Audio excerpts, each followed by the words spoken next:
President Trump demands that he either be reinstated as the president or given a new election, which is unfortunate, especially for a lot of us whose finances have gone completely downhill since 2021. There's really no constitutional mechanism to do that. And the more I see coming out of the Biden administration, the more I think it'd be a good idea, but yeah, there's really no constitutional mechanism to do that. But we'll talk about that and the situation that's brought us here. In other news, Paul Begala, a Democratic strategist and advisor and counsel to President Clinton, has blasted Biden for his student loan relief. So we'll be talking about that, what that means, and where we go from there. 3.8 million renters are likely to be evicted in the next 2 months as moratoriums come to a close, and many of the emergency powers that left landlords holding the bag have come to a head, so we'll go over some of that, what that means, and where we go from there. And a straight pride march clashes with protesters in California because, let's be realistic. If you're going to hold a straight pride event in California, you gotta sit here and expect the fact that protesters are gonna come out and try to screw up your day. It is going to be all this and more. Welcome back to Redacted. I am Jay Edgar, and this is Contemporary.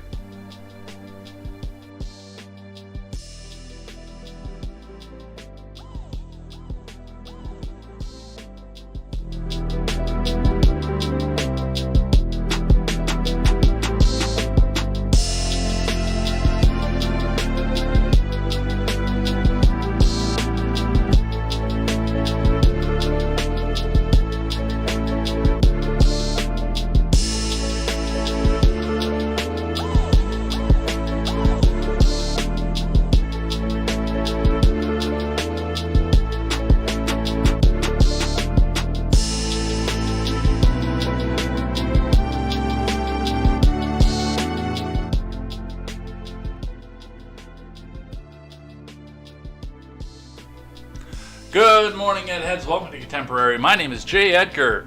We have got a large amount of stuff to go over here today. I've got some stuff left over from yesterday, but some of the biggest news that we have here is talking about this new thing. Like, oh, okay, yes, let's have a new election. It's time for me to be the president of the United States again. And if you don't give me a new election, just install me as the rightful president of the United States. And It's another one of these situations, and Elaine liked to talk about this when we were doing the Red Ned show way back when.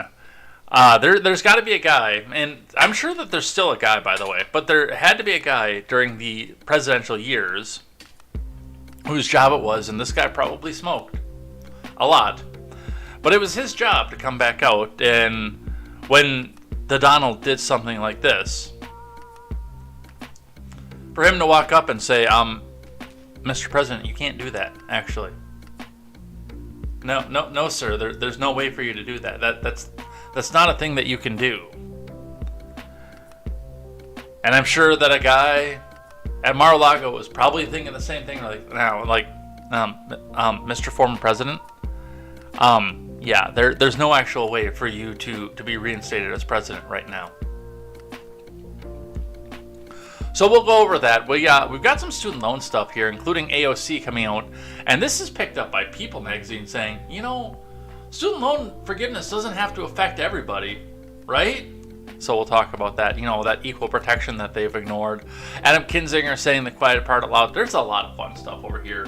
So stick around. We'll be here until probably about 9:30, maybe a little bit after. But over here on Contemporary. Before we get started, make sure you guys go check out great programming and great accounts to follow, such as PJ Patriot, The Daily Ignoramus, The Breakdown with Birkenhoff, KTZed, The R-Rated Conservative, Tweets by Brit, The Porch Boys, Mr. Behavior, the No Gimmicks Podcast. Go check out all those people. These are people that I want to have forward as we start to battle the culture war and bring you news by the common man for the common man, not by the rich person or by the person who worked for a Disney corporation before, but by the actual common man for the common man. So go check out all that programming. It's all grassroots. They've all worked cross with everybody else that I've mentioned above to try to bring everybody up together and see a cross-platform audience here. I know we've got Job for 9 over from the the already conservative Horatius instead of a Cantist over from Daily Ignoramus. Sometimes we get Midget B from over on the Porch Boys. So it's a great cross-platform way to go get names out there. So definitely come back and check out all that programming. I want to make sure that you guys are hanging out with all those people because they're great people. They're great people to watch. They are great people to get your information from because they've had to make some of the same decisions that you have had to throughout your life and throughout their lives. All right, let's get into it. Let's get started. Starting with the Dow. I know we're running a little bit behind right now and some of the stuff is already reset, but let's get to it. Starting with the Dow. The Dow was down to 32,098.99, and it tried actually to come back out and get everything going once again. It tried very hard to come back out and say, hey, let's do another one of these. Let's try to rally again. It just didn't work. It did briefly prairie dog itself up above the previous day line once at about 1:40 local time yesterday, but it fell back down. And even though it held the line for most of the day, it went to another big sell-off towards the end. So we'll be looking at this. It looks like for right now the futures are down again, or at least they were the last time I went back and looked at what's happening, so we'll look at that in just a moment. Looking at Bitcoin, on the day Bitcoin jumped up 119.80 to bring itself back above, well, it went up back above throughout the day yesterday, but hold itself solidly above the 20,000 mark once again. Backing this out to 5 days, we look and see where the drop happened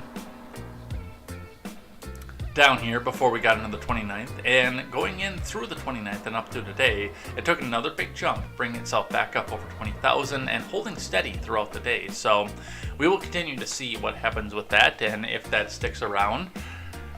Bitcoin has done a good job. For people who invest in Bitcoin, people who want to make their futures off of Bitcoin, I know it's not the most popular way to do things among this chat. I always say this as we go. But one of the things with Bitcoin is people look at this, and one of the quickest to sell, most liquid assets out there, one of them that you can have cash in your Coinbase account or your PayPal account within a couple of hours if you really need it. That has gone over a year from 67,000 to 20,000. It has lost 3/4 of its value over the past year. So something to watch for, something to see with that. But it does, like, it's not dumping out anymore. It's just kind of holding there, steady. Steady as she goes. A lot of people holding the line, holding on with diamond hands, but we'll continue to watch this and see what happens with this. And if you are concerned about crypto, I will set the crypto wallet up, and you can let me have all your crypto. You don't have to hold on to it. You don't have to worry about it. You can just donate it out to me. I'll watch it. I'll take care of it. I'll tend it. I'll take the little garden tool and like, come on, crypto, you can grow.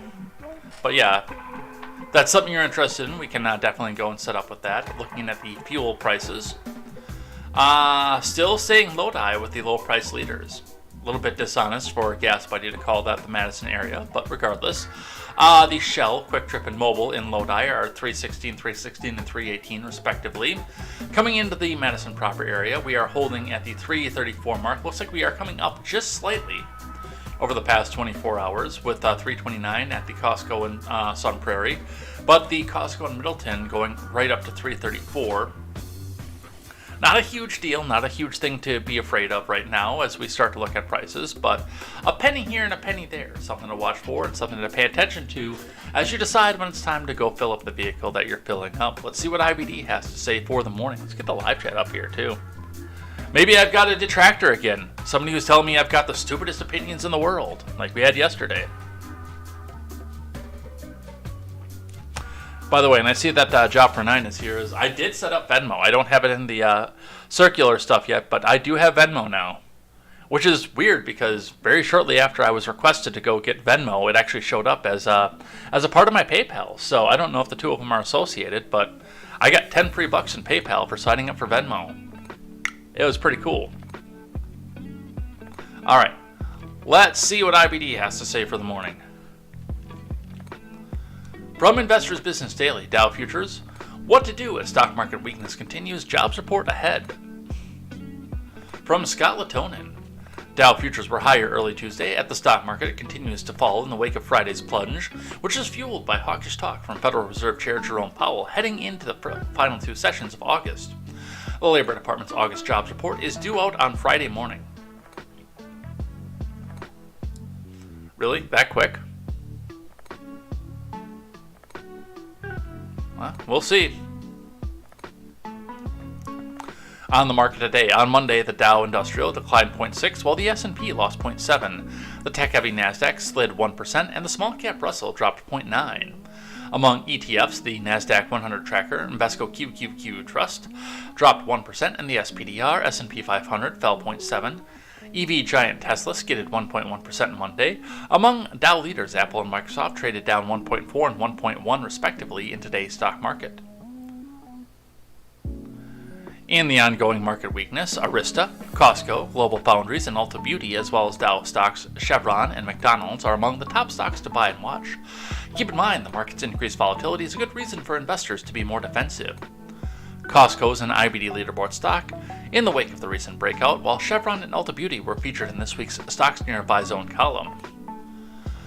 On the futures, ahead of Tuesday's open, Dow futures rose, well, I guess I had that wrong, 0.7 versus fair value, and the S&P gained 0.8. The Nasdaq rebounded 1.1 versus fair value. Remember, overnight action in Dow futures and elsewhere doesn't necessarily translate into actual trading in the next regular stock market session, so maybe we did hit that soft floor, and they're bouncing back. The 10-year yield rose 3.11 on Monday, extending last week's gains. The 10-year yield closed at its highest level since June 28th. Meanwhile, U.S. oil prices rose more than 4%, with West Texas Intermediate trading around $97 a barrel. The Labor Department's August jobs report due out Friday morning. The U.S. economy is expected to add 293,000 jobs in August per econoday, down from July's 528,000 increase. Average hourly earnings in August are expected to rise 0.4% in the previous month and 5.2% year over year. 8.2% inflation year over year, though. So, some things to watch with the numbers here, and we will see if this can hold up or if the markets come back out. Usually when they jump up with one of the major indices being over 1%, they don't dump out at the end of the day, but we're sitting in a situation where they're talking about raising the interest rates another 0.75%, where anything can happen right now. Absolutely anything. This could go any direction, so it's important to sit back and continue to watch. Let's grab one from CNBC. Dow closes 100 points lower as sell-off continues. Surging Treasury yields reflect mounting rate fears. From Samantha Subin and Jesse Pound. Stocks fell on Monday as traders fought to regain their footing from prior week's sell-off amid increasing concerns over rising rates and tighter U.S. monetary policy. The Dow slid 184.41 points, or 0.5%, to 32,098.99. The S&P slipped 0.67 to 40,3061, and the Nasdaq dumped 1.02 to 12,017.67. During Monday's session, the Dow briefly turned positive after falling more than 300 points earlier in the day. Tech was the worst performing S&P sector as rates rose, while energy and utilities outperformed. 3M and Salesforce were the biggest laggards to the 30-day Dow Industrials. Those losses were mitigated by nearly 1% advances in Walmart and Chevron. Monday's markets also coincided with the yield on the 2-year note notching a fresh 15-year high as rate hikes fears persisted. Wall Street suffered a sharp sell-off on Friday when Federal Reserve Chairman Jerome Powell's short and blunt remarks at Jackson Hole, Wyoming, appeared to extinguish hopes the central bank is changing its aggressive course over rate hikes in the months ahead. So, that's what we see coming for that. Let's get into the main news of the day. Reading first from Insider. Trump demands reinstatement as rightful president or a new election immediately as some Republicans seek distance from him. From Nicole Gaudino.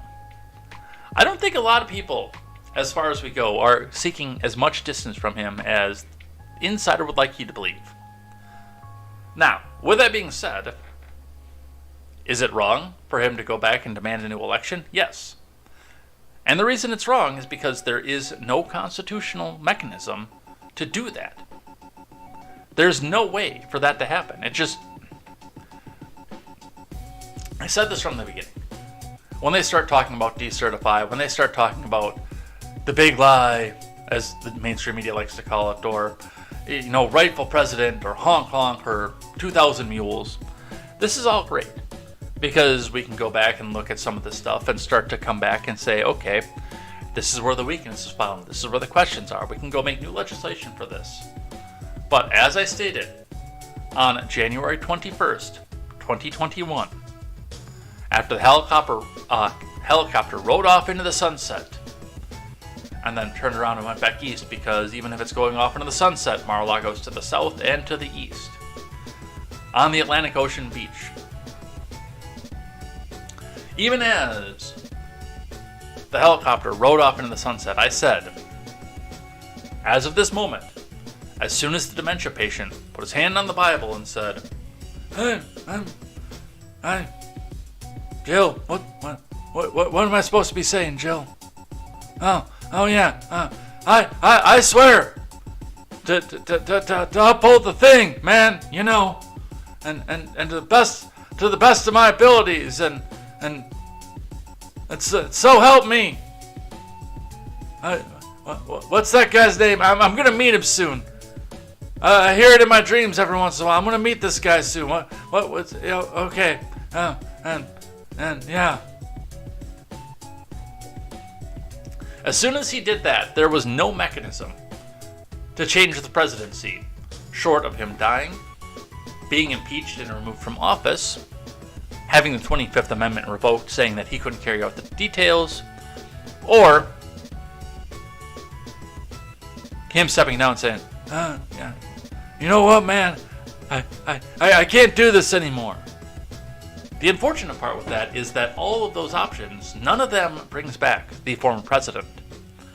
Of all of those options, the torch gets passed to Kamala Harris. And another chill just rolled up my spine. I get this a lot all of a sudden.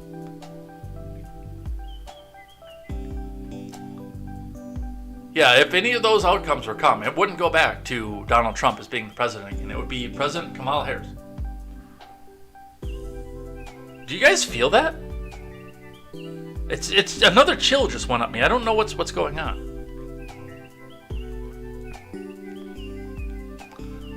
So he can sit here and demand this all that he wants, but there is no constitutional mechanism to do it. I think some of us look back at this and say, well, that's kind of a shame because, hey, my 401k is worth $30,000 less than it was at this time last year and $70,000 less than it was the year before. What do we do about that? Hey, my savings are starting to dry up. Hey, I'm thinking about taking out this line of credit. What should I do?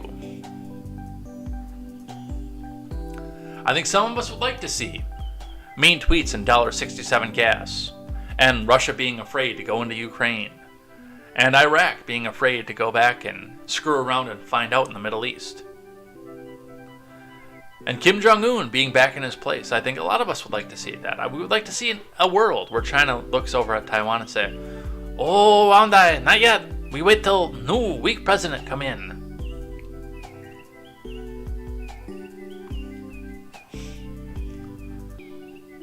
But there's no constitutional mechanism to do it.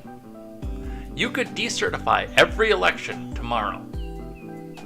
Every state looks at all their stuff and say, wow, 2,000 mules was right. Dinesh was right. We can decertify tomorrow. And it would probably lead to an impeachment and removal if that actually happened. But furthermore, and again, the torch would be passed to Harris. God, you guys feel that? And not go to Donald Trump. Let's read on. Former President Trump demanded reinstatement as president or a new election immediately after news that Facebook temporarily limited a controversial story about Hunter Biden's laptop in users' news feeds before the 2020 election. Trump was responding to Facebook, now Meta CEO Mark Zuckerberg's comments on Rogan's podcast that a New York Post story about a laptop fit the pattern of polarizing content, including Russian propaganda. Whoa, they have editorialized this so hard. They have editorialized this to death and taken the truth out of it entirely. Oh, it's just polarizing content that we thought might be Russian misinformation.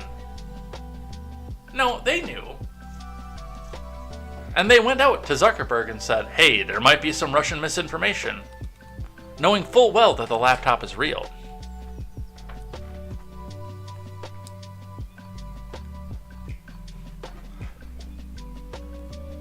That the FBI had warned the company about the laptop story had several red flags that raised questions about its authenticity, and Facebook limited its reach on the site's newsfeed for days. Trump's statement on Truth Social doubles down on the false election fraud claims that some Republicans, the Washington Post has reported, are trying to distance themselves from his personal grievances ahead of the midterm elections in November. In a statement, Trump wrote in all capital letters that the FBI buried the Hunter Biden laptop story before the election, knowing that, if they didn't, Trump would have easily won the 2020 presidential election. This is massive fraud and election interference at a level never before seen in this country. And I do remind everybody that there was absolutely no fraud in any of this. And in fact, 2020 was the freest and fairest election in history. In fact, nothing bad happened. 81 million votes, the most popular president ever in history. Honk honk. 10 scoops of ice cream. Honk honk. More votes than Barack Obama.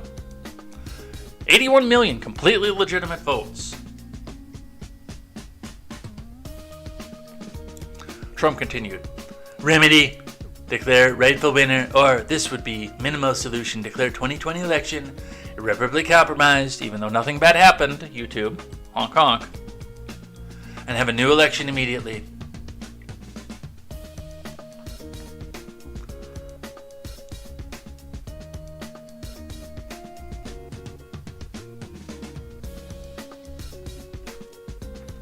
Stephen Fowler tweets out, and he's got a blue check, so he's endorsed by Twitter and endorsed by people like Insider.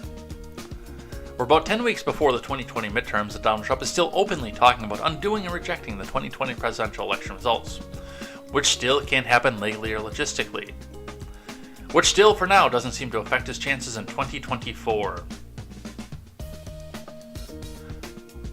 Facebook allowed users to share the story, but it showed up less in people's news feeds, so it was seen less. During Rogan's program, Zuckerberg said that he couldn't recall if the FBI warned him about the New York Post story specifically, but he thought the story fit the pattern.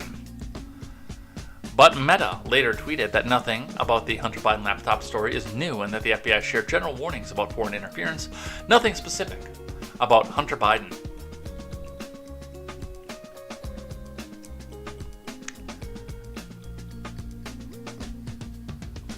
It's an interesting way, and I know that Newsweek and the Daily Beast, of course, because that's completely objective, have more to say about this, but again,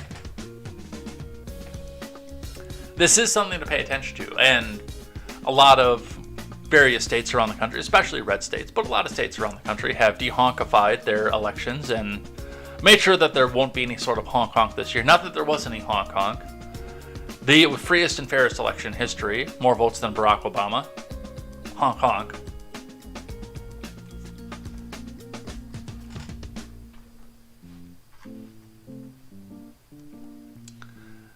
But again, even if every state went down and said, oh, you know what, 2,000 mules was absolutely right, and we have to decertify every election, 50 states decertify, there are no more electoral votes for Joe Biden.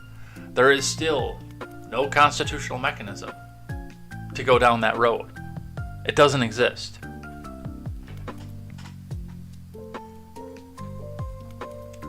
From Newsweek, Trump calls for new election that could reinstate him as president. From Nick Mordowanek. We've got this.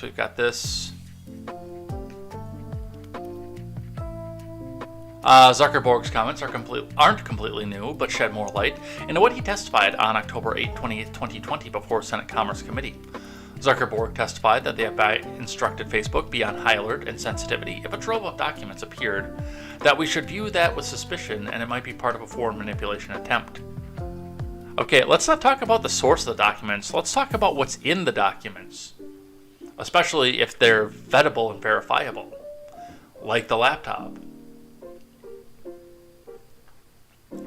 Ron Johnson of Wisconsin has made new allegations about Hunter Biden, saying the FBI cannot be trusted with the handling of Hunter Biden's laptop due to new whistleblower information he allegedly received.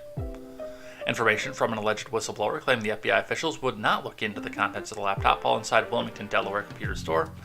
Johnson wrote in August 24th in a letter to Inspector General Michael Horowitz. Johnson also alleged that FBI officials on the scene admitted they were not going to change the outcome of the election again.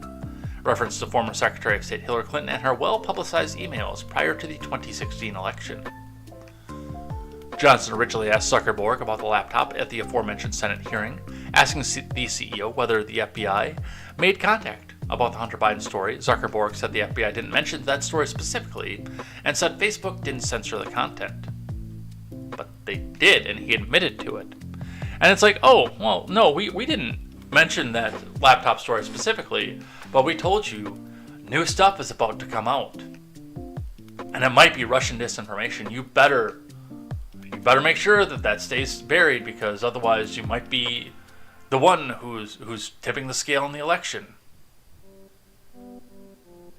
Did I not? I thought I changed that. Apparently I didn't.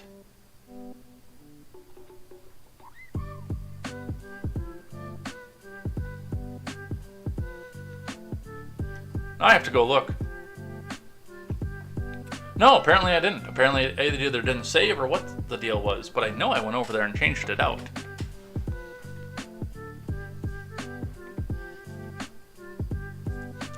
Look at me all self-conscious over here. Thank you, Harvey.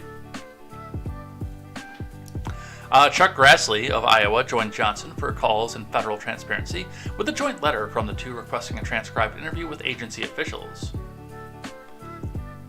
FBI officials initiated a scheme to downplay derogatory information on Hunter Biden for the purpose of shutting down investigative activity relating to his potential criminal exposure by labeling it disinformation, their letter reads. Dave Arnold, spokesperson for Meta, referred Newsweek to a series of tweets responding to criticism of Zuckerberg, which stated in part that Facebook lifted the demotion of the story after 7 days when it wasn't rated false by independent fact-checkers.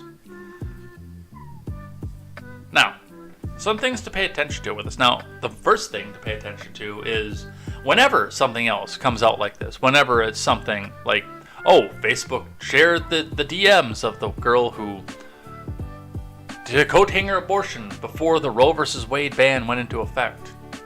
And they went out and they buried and burned or attempted to burn the body. And again, long before Roe versus Wade went into effect. You should all boycott and get rid of Facebook. In fact, boycott Facebook seems to be the first one that comes out here. Delete Facebook, boycott Facebook, get rid of Facebook, boycott this. Because for a lot of things, they're not the ones. They don't put their hands on the fingers on the scale for a lot of these stories like this. They let people go back out, and a lot of people think that Facebook's become a right-wing repository. It hasn't, but a lot of people seem to still think that.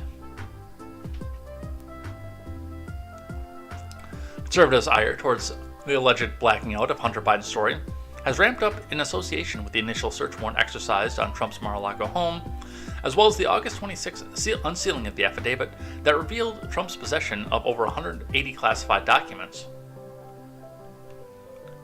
But those had already gone back. The affidavit didn't know what was in the boxes. We read the affidavit. For what little bit that we were able to look into it, we read the affidavit. So, and the other thing to think about when we talk about the Hunter Biden laptop story, before we move on and read what the Daily Beast has to say in their full objectivity, is that there are people out there almost immediately after the election, after the inauguration, when it was confirmed the laptop story was real, when the New York Times came out and said, oh yes, no, this is real. People out there on the street, man on the street interviews said, oh, man, if I would have known that, I wouldn't have voted for the guy. It's not a new thing.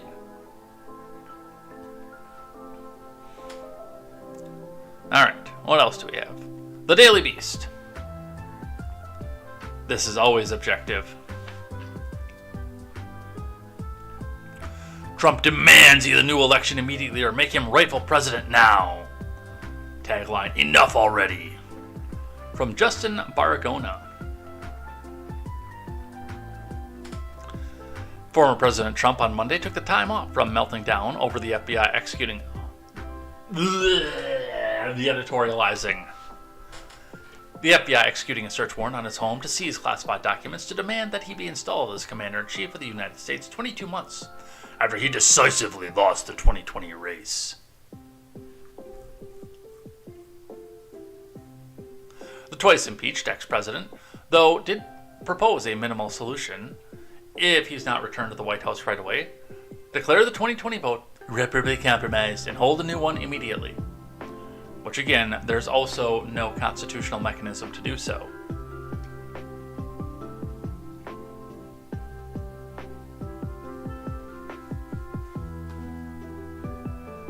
In recent days, conservatives had latched on to remarks made by Facebook chief Mark Zuckerberg about his social platform handling of the Hunter Biden laptop story just ahead of the 2020 election.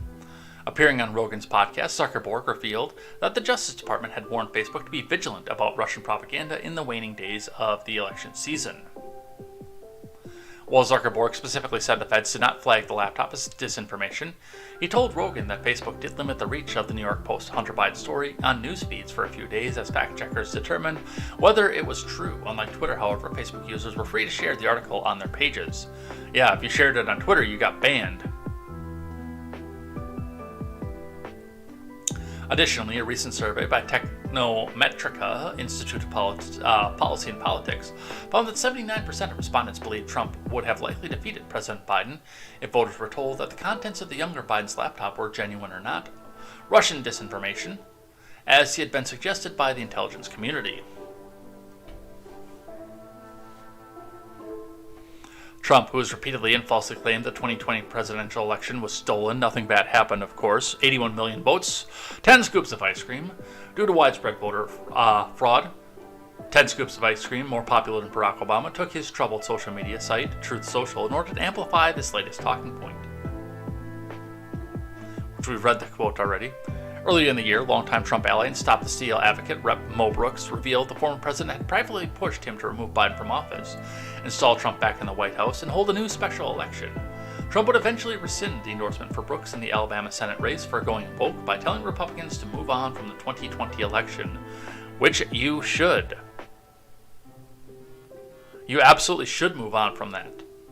Focus on winning 22 and then 24.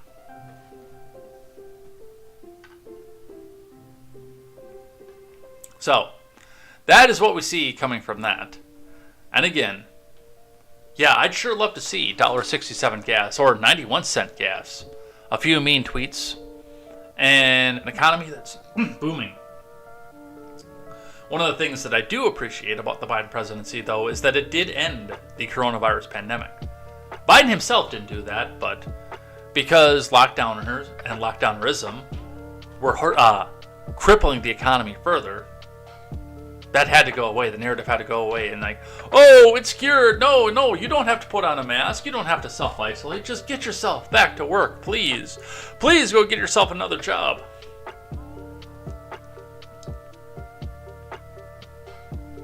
All right. On the other side of the coin, from the Hill, Biden to deliver primetime address warning Americans' rights are under attack. From Morgan Chalfant.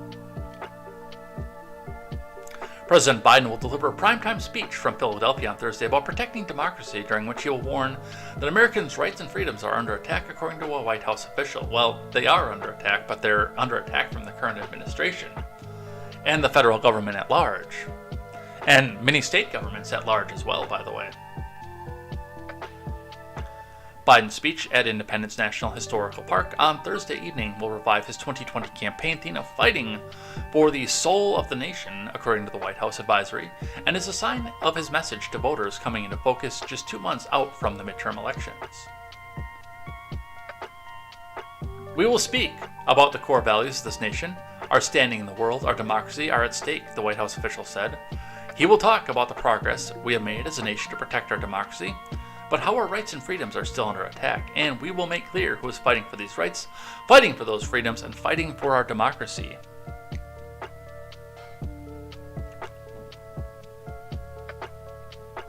Biden has begun more forcefully to criticize Republican candidates on the ballot in November, last week describing those who align themselves with former President Trump as threats to democracy and accusing them of embracing semi-fascism. The MAGA Republicans, they don't just threaten our personal rights and economic security, man. They're a threat to our very democracy, Biden said at a rally in Maryland last Thursday, referring to Trump's Make America Great Again slogan. They refuse to accept the will of the people. They embrace political violence. Black Lives Matter. They don't believe in democracy. NBC News was the first to report on the upcoming speech. An NBC News poll released earlier this month found a plurality of voters ranked threats to democracy as the most important issue facing the country, a larger percentage than those who single out the cost of living. It's unclear whether Biden plans to explicitly mention Trump during his Thursday address. Yeah, he does. He has to. He really does have to, because the main point and the main thing of trying to win the 2020 election is going to be attempting to keep the focus on the Donald.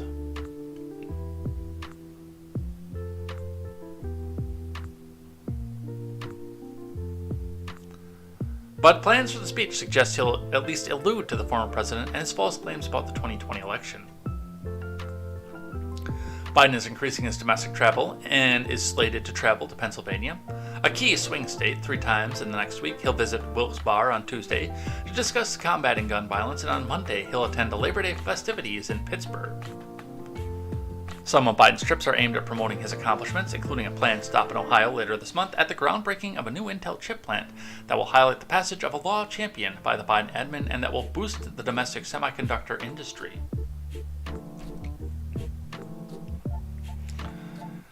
Well, yeah, our rights are under attack, but it's your people that are doing them. It's your people that are doing the attacking. You know, you can't go to work unless you have the vaccine and all the boosters, and wear your mask all the time, and let's keep portions of the economy shut down, and hey, if you ever supported the former guy, then your business should be shut down. From the Blaze, President Biden slated to give a speech that will involve discussion about supposed assault against rights in the U.S. When is this supposed to happen, by the way? Thursday. So in a couple days. NBC reported that a White House official noted that the president's remarks will involve discussion about the continued battle for the soul of the nation. White House correspondent Mike Mamoli reported that an official said the president will talk about the progress we have made as a nation to protect our democracy, but how our rights and freedoms are still under attack. He will make clear who's fighting for those rights, fighting for those freedoms, and fighting for our democracy. Last week, Biden said, the extreme MAGA philosophy, it's like semi-fascism.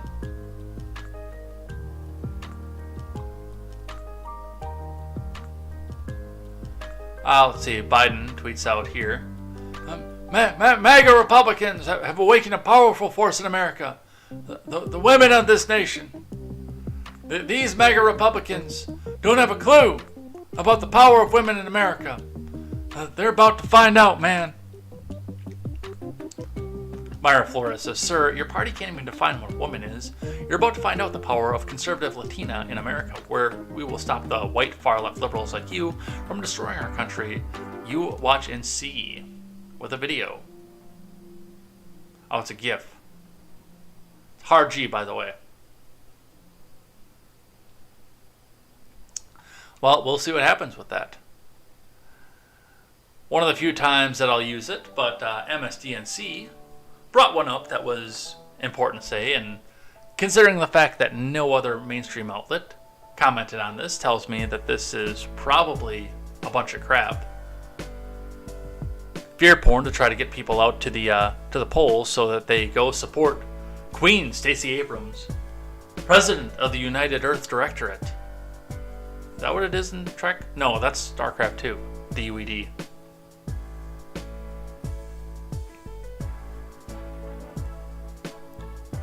From Jahan Jones, a judge just gave Brian Kemp and Donald Trump a huge gift. A Georgia judge on Monday gave Brian Kemp a precious gift, allowing him to postpone his testimony about former President Trump's efforts to overturn the 2020 election until after the state's gubernatorial election in November. Kemp's legal team pleaded with the court to throw out a subpoena requiring him to testify before a grand jury investigating Trump and his allies to meddle in the state's election results. Fulton County District Attorney Fannie Willis is leading the investigation. Trump reportedly called Kemp in December of 2020 to pressure him into helping overturn the results. That's not what happened, and I did listen to that full phone call, not just the 4-minute clip that MSNBC put out. But Kemp and his team argued that last week that he shouldn't have to testify because his response to Trump, whatever it was, is covered by executive privilege, and because the testimony would occur too close to the November election. Well, and that's a part of why they're doing this right now. They're trying to tip the scales in the election. The most important part of what we're seeing is an attempt to keep the focus on 2020 and say, hey, all these people that are out here that have been endorsed by Trump are all election deniers. And you know what? We have so much election denialism because the hearings are coming up off of this. This is planned. Of course this is planned.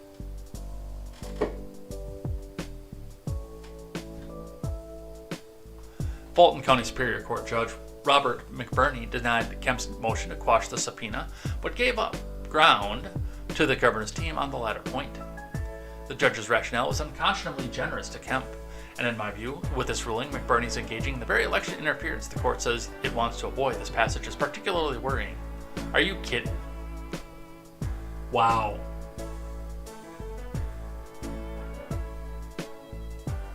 We want to make sure that Brian Kemp has to testify, and then we're going to blast it all over every mainstream network as testimony about how evil Donald Trump was in the 2020 election. We're not going to indict him, but we're going to put the testimony up there 2 weeks before people are going out to the votes. But anybody who tries to stop that, they're interfering with the election. Do you hear yourself right now?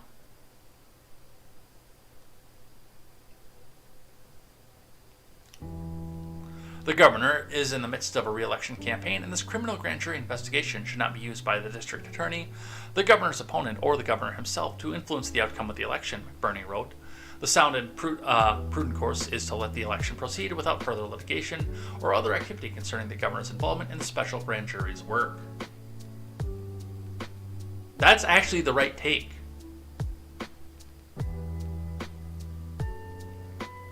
And I would say that for anybody. Don't force a testimony right before an election. Let the people, especially when you get to a point where early voting has usually already happened and people can't go back and change their votes, either get it out in a timely fashion long before the election, like this is something you guys should have been doing in May of this year, or even January of this year, or don't do it until after. We know what you're doing.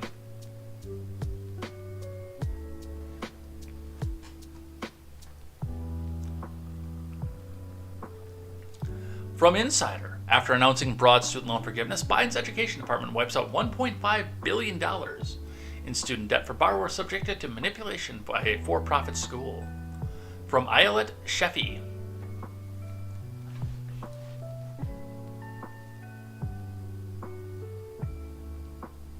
President Biden may have announced one-time blanket student loan forgiveness, but that doesn't mean he's done helping borrowers who attended fraudulent for-profit schools. On Tuesday, Biden's education department, announced that it approved $1.5 billion in student debt relief for 79,000 borrowers who attended Westwood College. The department found that Westwood, a for-profit school that shut down in 2016, engaged in widespread misrepresentations about its value of its credentials for attendees and graduates' employment prospects, according to a press release warranting a group approval of borrower defense claims filed by former students, which are claims borrowers can file if they believe they were defrauded by a for-profit school.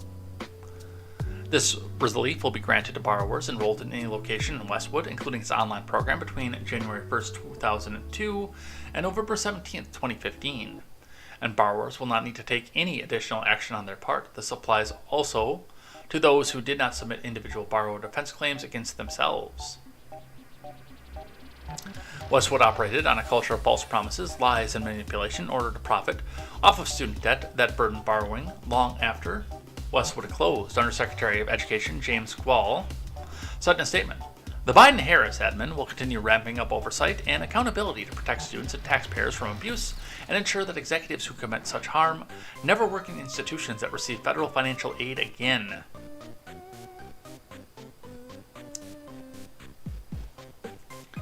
And see, for this, I can see where it's a good thing to have some sort of relief for something like this, where we're in situations where these schools were for profit, and they did lie about their prospects. There are a lot of schools out there that did that, though. Lied about the ability of people to go and get a job and the wages that they were making. And I know of a person who went to a school, it was a mechanic school, where he went to the school, went in with the interviewer who went in and was greedily rubbing his hands together at the point, who sat there and told him that as an auto mechanic, first year out of there, and this was back when $100,000 actually meant something, you could be making $100,000 a year, first year out of the gate, your first job out there. 6 figures, no problem. Having been in the industry now for 10 years, I don't know a single mechanic that is making $100,000 a year. It doesn't exist.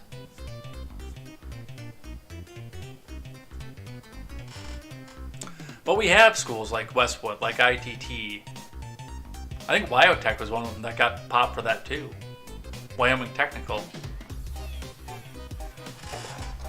Where they were brought in and these people kept, oh no, $100,000 first year. Don't just get in here. No. Sign on the dotted line. Pay the $40,000 to come go to school here. No, you'll always have a job. You'll never ever have to go without a job if you come here. And I know service managers who look at this and say, hey, if I see an applicant coming from this school, unless they're really desperate, like some other ones that I know, unless they're super desperate, they look at that, they see that credential, and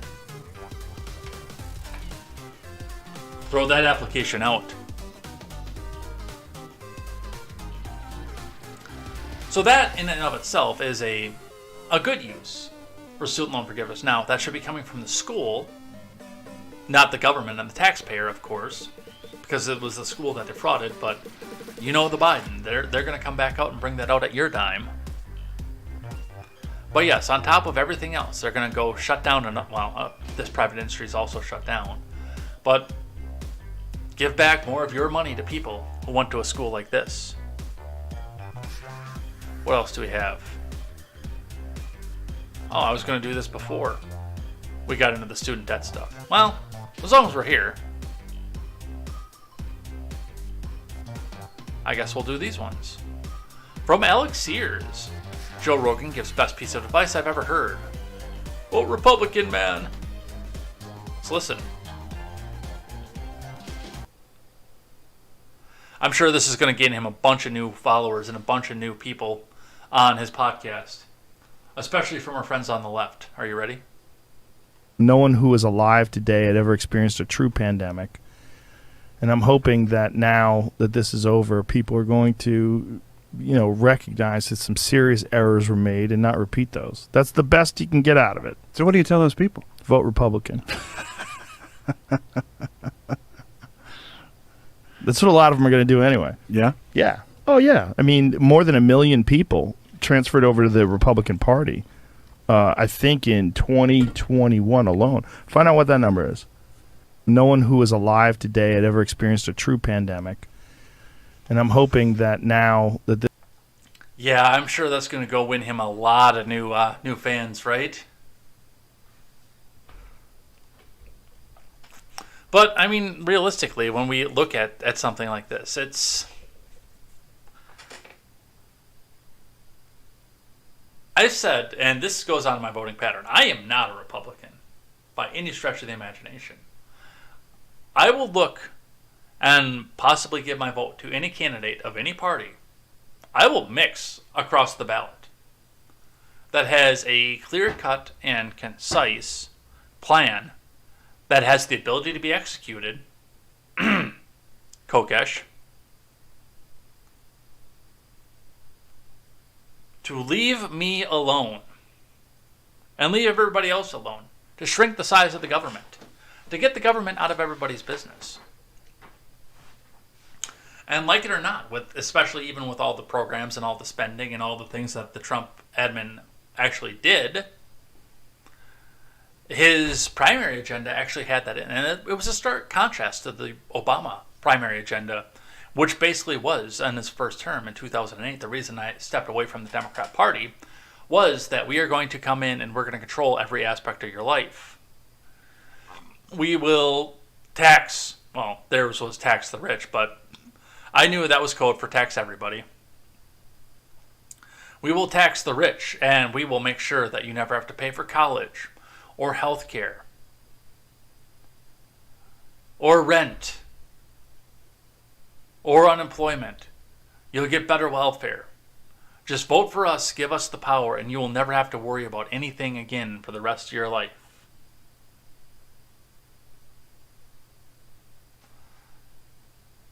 But a question, once we start to see something like that, is okay. If we control every aspect of your healthcare and we decide that we're spending too much money on healthcare for you, are you euthanized? Are you too much of a strain on the system? Oh, well, we've decided that we're going to pay for your rent, but we get to decide where you live and whether it suits you. Hey, we're taking you and we're paying for your student loans, and we're going to pay for your college, but you have to go to a college and study the thing that we tell you to. It's all the trade-off that goes off of this. And right now, especially with populist MAGA Republicans, they have the agenda to leave the majority of us completely alone. Now, yes, we will have to incur some risk. Okay, if I screw off in my life, I lose my job, and then I lose my income and my livelihood, and the government isn't going to take care of me. I'm okay with that. And if Democrats went on to an agenda of this is how we're going to leave you alone, I'd consider voting for them again. But Rogan is half right. Again, it shouldn't just be a down the ticket R. You should vet the individual agenda of each candidate. Like, I won't be voting, and I know this is going to upset Wisconsin Neanderthal here, but I won't be voting for Johnson. I'll be voting for Michaels, but I will not be voting for Johnson this time through. I'm going to write myself in on the senatorial side. I will not vote for Barnes. I could possibly be swayed to vote for Johnson, but I know enough about him that I'm not going to. I will not vote for Barnes, and I told his campaign advisor as much. I will not vote for Mandela Barnes whatsoever. No, never, ever, ever, ever. But I'm leaning towards that I won't be voting for Johnson either, for the senatorial race. Because he changes with the wind, and when the Christian super conservative, we want to control every aspect of your life and hold the pill between your legs aspect of the Republican Party is in power, that's what he is. And when MAGA comes out and populism and, hey, well, let's make America great again, that's what he becomes. He blows with the wind on whatever's going to keep him in the most power in the Republican Party.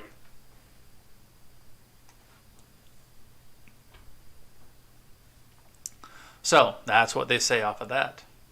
Reading from The Hill. Rogan on lessons learned from the pandemic. Vote Republican, man. You guys tried DMT? From Sarakshi Rai. Media personality Joe Rogan said that many people who are angry over pinko pox protocols during the pandemic that forced their businesses to close should just vote Republican in the upcoming midterms. In an episode of the Rogan Experience, Rogan added that now the pandemic is over, people are going to recognize that some serious errors were made and not repeat those. That's the best you can get out of it. But as far as compensation for all those people that were forced to close their businesses and keep their doors shuttered and lost everything they worked for decades to build, now they're just going to be angry. Aaron Rodgers was a guest on the podcast, which I'll probably listen to that one too, I'm not going to lie. Then asked Rogan, what do you tell people? And Rogan replied, vote Republican. The podcaster also quoted the Associated Press article from July that highlighted a political shift taking place in the U.S. as tens of thousands of suburban voters who helped fuel the Democratic Party's gains in recent years are becoming Republican. He reiterated his support for Ron DeSantis and said that he is open and reasonable policies in terms of the Pinko Pox protocols, even though he was criticized for it. So, again, I don't think that a straight down the ticket R vote is the answer. Because people like Ron Johnson exist.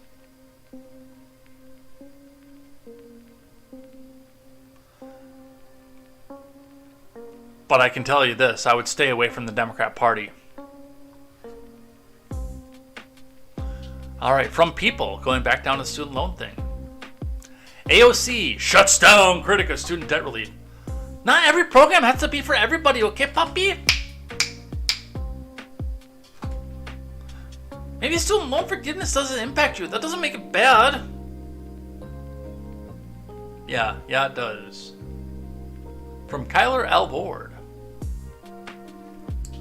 Representative Alexandria Ocasio-Chavez believes that Americans should be supportive of one another and that we can start a plan by embracing President Joe Biden's student loan forgiveness plan. On Saturday, one of Occasional Cortex Instagram followers asked her, how does canceling student debt help us who paid the loans? The New York representative, 32, respectively took the issue with a question and offered a lengthy response to explaining why. Okay, puppy, I said it before and I'll say it again. Not every program has to be for everybody. Chavez replied, mentioning other programs that use taxpayer dollars to benefit specific populations, like first-time homebuyer benefits, Medicare for senior citizens, and roads that even public transit users help fund through taxes. So we'll go back down to who will pay for the roads. Maybe student loan and forgiveness doesn't impact you. It does. Your taxes are going up. It does.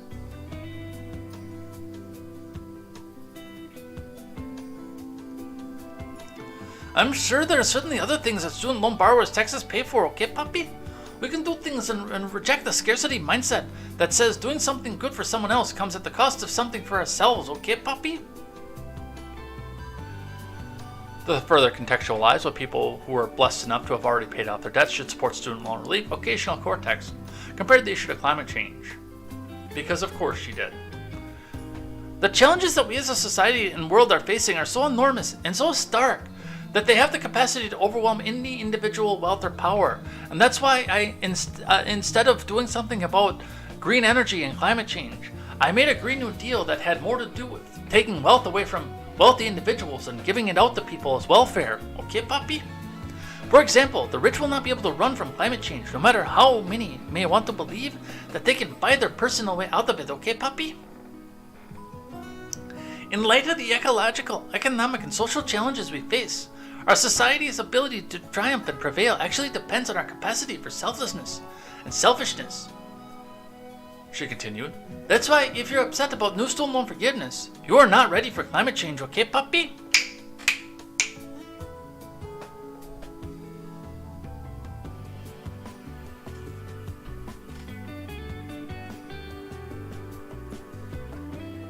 Just shut up and pay for it, tax slave. That's what I got out of that speech. From CNBC, here's how soon experts say Biden's student loan forgiveness will reflect in your account. From Elizabeth Gravier. Now that millions of federal loan student borrowers have received the long-anticipated news that a portion of their debt will be forgiven, they've entered a new phase waiting to see it reflected in their loan balances. Last week, President Biden announced his plan to cancel up to $10,000 in federal student debt per borrower and $20,000 for Pell Grant recipients. Individuals earning less than $125,000 per year and married couples and heads of household earning less than $250,000 a year are eligible for the debt cancellation. And yes, that includes Johnny Executive, who makes a cool $250,000, and his trophy wife, who didn't go to college, and say Johnny Executive came from a poor family. He rose his way up through the ranks organically, but he went through there. And now he gets to go back and write off $40,000 of debt on your time, making $250,000 a year by himself because his wife doesn't work.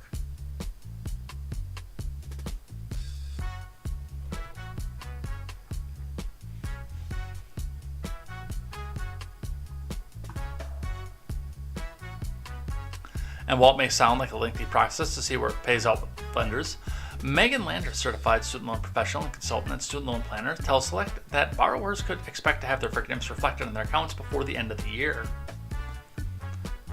Higher education expert Mark Kantrowitz agrees, adding that it will probably take 1 or 2 months for the U.S. Department of Education and student loan servicers to implement loan forgiveness. Below is everything we know from the information provided to the public so far on when borrowers can expect relief. Well, let's see. They haven't had to pay in 2 years, so they've already had the relief.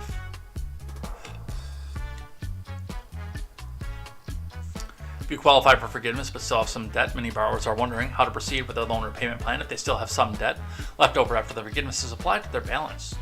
Personally, both Landers and Kantrowitz recommended taking advantage of the continued payment and interest pause on student loans. As part of President Biden's announced plan, he included extending again the Pinko-Pox-induced federal student loan repayment moratorium, this time through December of 2022. Borrowers who don't need to reallocate those funds to boost their savings or pay off higher interest debt, such as credit cards, can take advantage by still making their student loan payments through the end of the year anyways. Not only does this get student loan borrowers back in the habit of paying off their monthly debt, but with interest on hold, it means their money is going directly towards the principal, which is a good idea. You actually should be doing this. So, we will see what happens with that and where that goes. What I was worried about from the beginning, from the Milwaukee Journal-Sentinel. Wisconsin borrowers prepare to pay state income taxes on forgiven student loan debt. From Kelly Meyerhofer. I'm surprised Mr. Teachers Union himself hasn't done anything about this. But what did I tell you? It's an income. Now, the federal government has said, no, we're not going to tax on that, but trust me, I bet you that comes back around at some point. But yes, the states still have the discretion to see if this is income or not.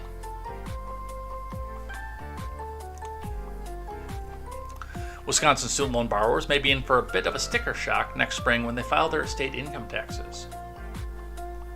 Under Biden's loan forgiveness plan, borrowers earning less than $125,000 annually will receive $10,000 in debt wiped away, but the discharge of student loan debt is taxable income under current Wisconsin law, according to the Legislative Fiscal Bureau.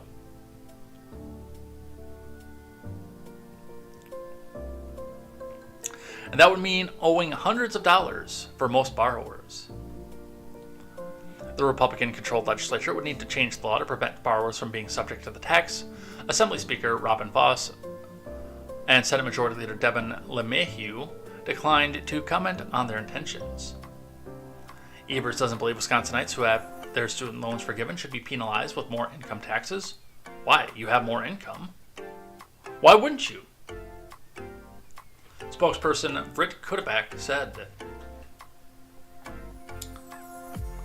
most other states follow the federal tax code, which temporarily eliminated forgiveness student loan debt as tax burden under the Pinko-Pox Economic Relief Plan passed by Congress last year.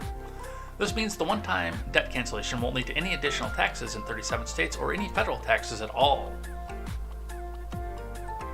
Wisconsin is one of 13 states whose tax code strayed from the federal government, according to the Tax Foundation, a Washington, D.C.-based think tank. I told you. I was partially incorrect, but I told you.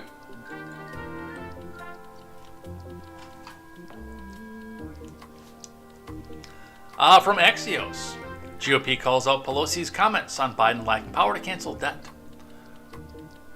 From Shauna Chen, 94 Republican lawmakers are calling on Speaker Pelosi to take action against President Biden's unconstitutional and illegal student loan forgiveness plan. Right, but she's not going to.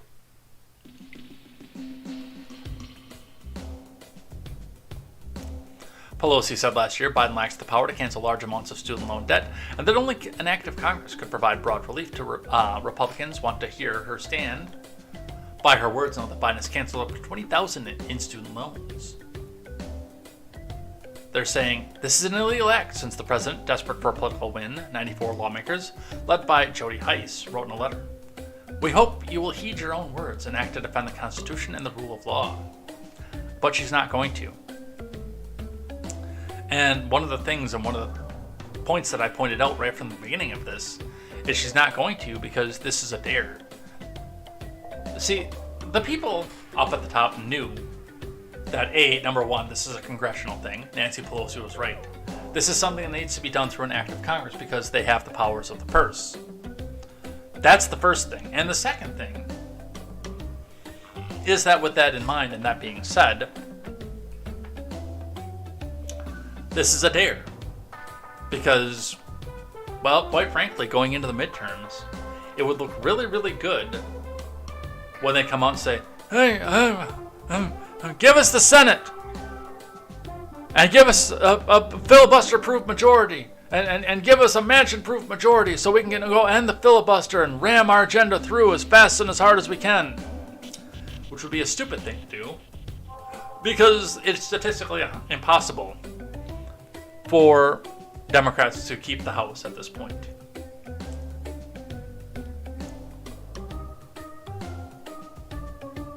But why are they coming out and doing this? Because, give us the Senate because we're gonna pack the court, man. We're gonna pack it. We're gonna add 15 seats to make sure that the no Republican never wins anything again. Well, I guess it'd be 14 because they have to eat even ones. We're gonna have so many Supreme Court justices, and you're never ever gonna have to worry about a Trump pick again, man. Come on. They're looking for a reason to go rally against the courts. And what did I say at the beginning? Let this happen. Let the inflation come. I know it's going to come after Republicans take the House and a new speaker is involved, and the new speaker is going to be the punching bag. But let this happen. This is 2024 campaign fodder right here. And if you don't screw it up, you've got it right there in the bag.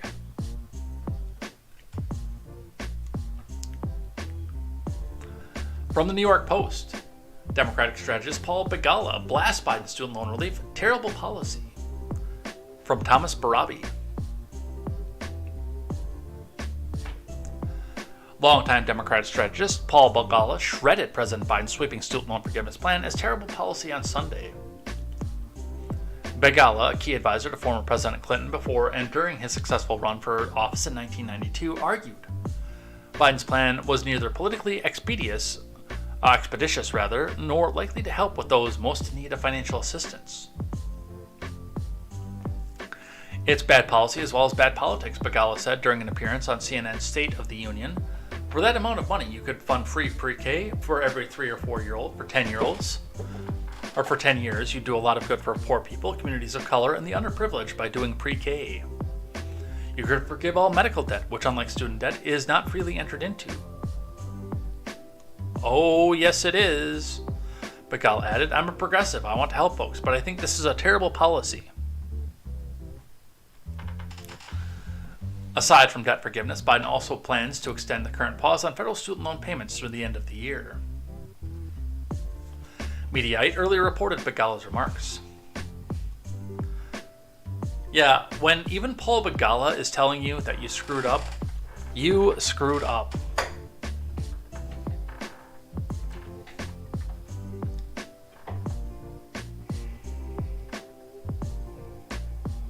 Well, I have no idea why I'm so tired. Harris dodges question on who will pay for student loan handout. From Ron Blitzer. Oh, you know. You know who's going to pay for it.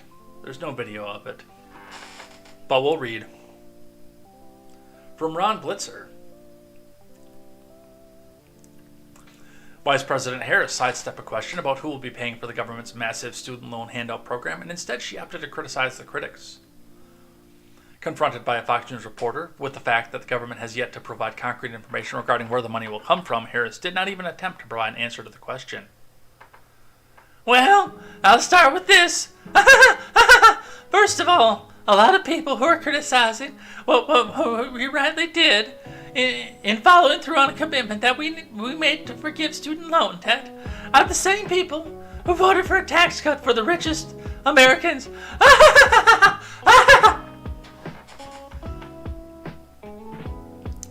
So when we look at who is benefiting from this, 90% of the people who are going to benefit from student loan forgiveness make under $75,000 a year. And that debt is the reason that they're unable to start a family, buy a home, and pursue their piece of the American dream. Harris, who was making an appearance for the Art of This One launch, which ended up being postponed, then fielded a question from another reporter about a space-related issue.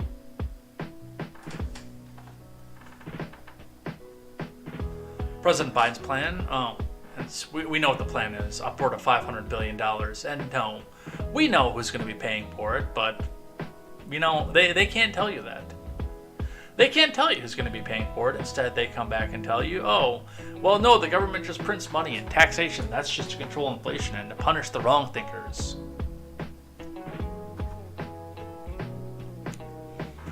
In other financial news from the Daily Wire, 38 million renters are likely to be evicted in the next 2 months. About 8.5 million are behind on rent. From Mareed Elordi. As pandemic eviction moratoriums expire and rent payment relief programs end across the U.S., a rental crisis is beginning to crest. About 8.5 million people are behind on rent as of the end of August, according to the Census Bureau data. Of those renters, about 3.8 million say they're somewhat or very likely to be evicted over the next 2 months. Meanwhile, rents continue to tick up and top $2,000 a month in June. Well, I'm going to tell you right off the bat, if 3.8 million people are being evicted, which is going to shatter their prospects of getting another apartment, if 3.8 million people are about to be evicted, then that $2,000 a month is going to go down in a hurry. Now, something else that I want to pay attention to as we go in and as we talk about this. Now, with 3.8 million people who are about to be out in the street, you're either going to start to see that number drop. Now, New York and California are going to continue to see that number. The number is going to be buoyed because of places like New York and California, where people are going to continue to move to because they're chasing either the financial dream or the acting dream. But again, keep in mind, and this is the important part, the landlord doesn't make money if that apartment is sitting vacant. So if they're going to go back and raise the prices, and 3.8 million people aren't eligible to rent any place in most states in this country right now,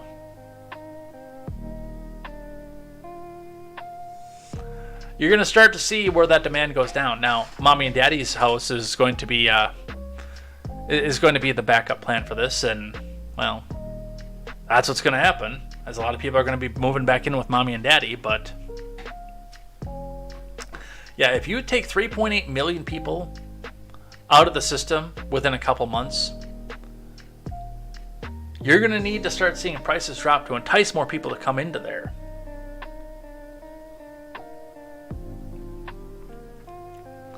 Evictions are spiking in major cities across the country as well. In Tampa, evictions were 52% above average in August, according to the eviction lab at Princeton University.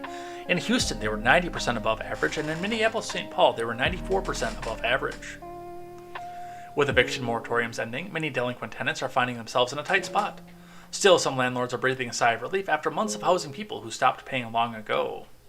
Now, I also want to make a distinction between people who are behind and people who have just looked at this and said, screw you, landlord. Landlords are evil, and I'm just not going to pay because I don't have to. I've still got a good job, but the government says I don't have to. And I do think people who got behind for a couple months during the Pinko-Pox pandemic when the moratoriums were out, but who got the job, who went back to work, and started to go back and pay because, well, I need a place to live. While they may still be behind, I don't think that those people are going to be out on the street right away.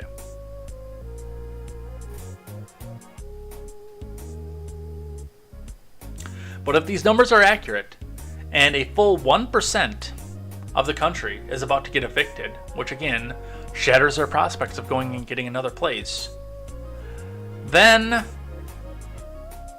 you're going to need to do something to get more people into these because, again, landlords don't make money off vacant property.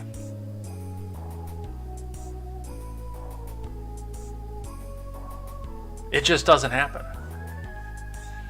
One Pasadena couple said they were unable for months to collect rent from a tenant who leased a new car and allegedly frequently buys new clothes and gets food delivered. Another couple purchased a house last summer in nearby Carson. Months later, they could still not move in as a tenant from the previous owner refused to leave. Yet another couple in Riverside was unable to move into their new house when the sellers became squatters and continued to live in the home for more than a year. In New York, one woman lived rent-free in the trendy West Village in Manhattan for more than 3 years, making life hell for her landlord, who was also her roommate. She was finally evicted this week. In some places like LA, the local government also has been sluggish in dispersing emergency funds to landlords who lost money when tenants stopped paying.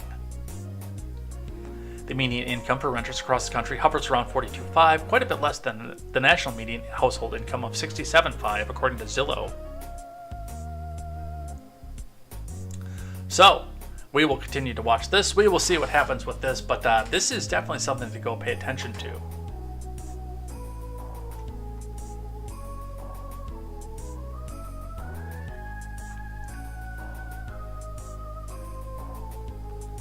Let's see, what else do we have?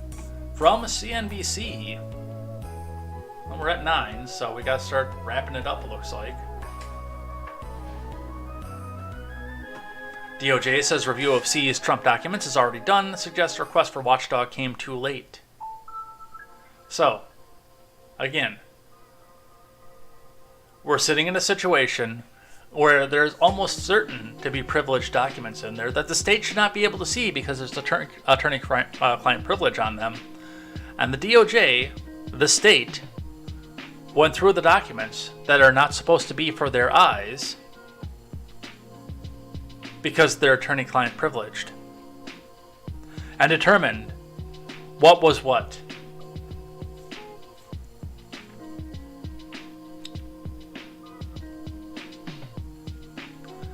The Justice Department has completed its review of material seized by the FBI raid of former President Trump's home in Mar-a-Lago, including some information that may be protected by attorney-client privilege, the DOJ told a federal judge on Monday. The department's completion of the review of documents taken from Trump's resort could undermine his legal team's bid to block the DOJ from further analyzing those materials until a so-called special master is able to examine them.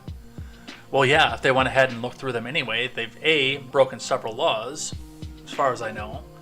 As far as I know, law enforcement is not allowed to see attorney-client privilege material.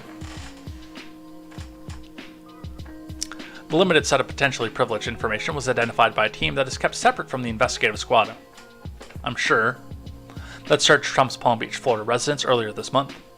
DOJ officials said in a court filing in U.S. District Court in Southern Florida on Monday morning. The so-called privilege review team completed its review of those materials and is following the process to address potential privilege disputes, if any, according to that filing.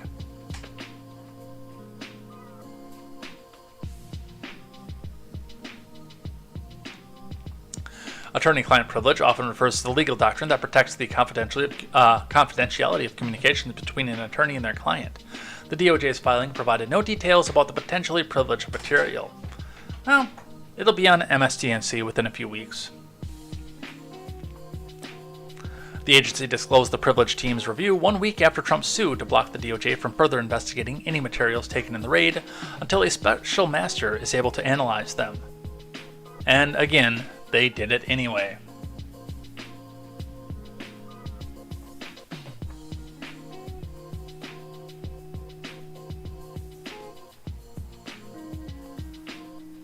I think we're going to skip over this one.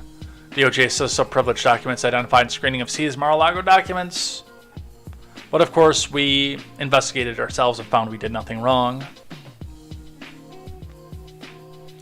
Kinzinger, back in the news. Always entertaining to hear from the person who basically is saying the quiet part out loud because he doesn't care anymore. Let's listen. Search. I mean, the hypocrisy of folks in my party that spent years chanting "lock her up" about Hillary Clinton because of some deleted emails or quote unquote wiping a server are now out there defending a man who very clearly did not take the national security of the United States to heart, and it'll be up to DOJ whether or not that reaches the level of indictment. But this is disgusting in my mind, and like this, no president should act this way, obviously. Look, your search, I mean, Well, I mean, you talk about what's disgusting in your mind, and yet you, I mean, we've got to actually take some time and talk about what it is that you're doing over here with, oh, well, I'm not going to be a Republican anymore, so I'm not going to be in the party. I'm not going to be a representative. So, by the way, all you people in my district, yeah, I hate all of you, and I've always hated all of you.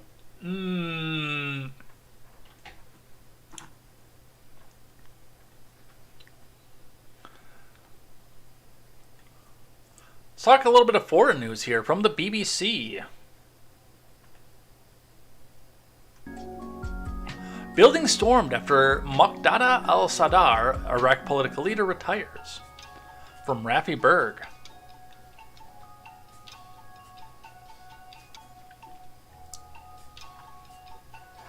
One of Iraq's most powerful figure, who has been the center of a long crisis over a forming government, says he is retiring from political life. Muqtada al-Sadr, a firebrand Shia cleric with millions of followers, announced his decision on Twitter. Several people were reported killed in clashes after his supporters stormed the presidential palace.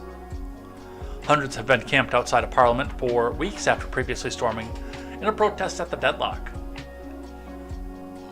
Excuse me.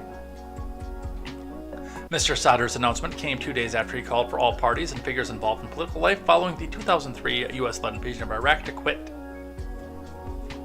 His political alliance won the most seats last October's general election, but his MPs later resigned amid deadlock with rival Shia bloc over the appointment of a new prime minister.